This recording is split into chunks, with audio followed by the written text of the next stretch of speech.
here's a quick video just to show you this pet carrier. It's got handles on the side here,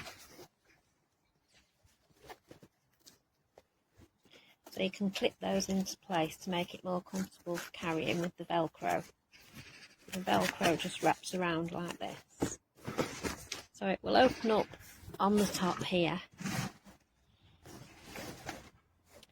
It's got a detachable strap there and a pocket here and here,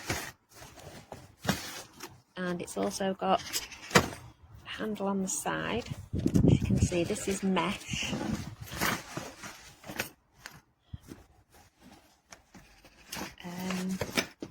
So it has got feet underneath for you to stand it, but it does seem to want to keep collapsing for some reason.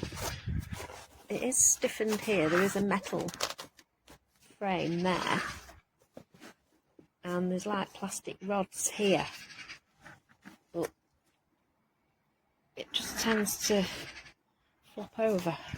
So it presumably it wouldn't do that when your dog or cat was in it, or hopefully not, but it just doesn't seem sturdy enough to me. So it's just falling over by itself. So you can see the way it's falling flat. And I don't know why that is really. Just trying to straighten it out, because obviously I've got the phone in one hand and the carrier in the other. You can see there, when it's stood up, it does look okay. But then with the slightest movement, it just collapses. So, anyway, that's my review of the pet carrier, which I hope you found helpful. Thank you for watching. Bye bye.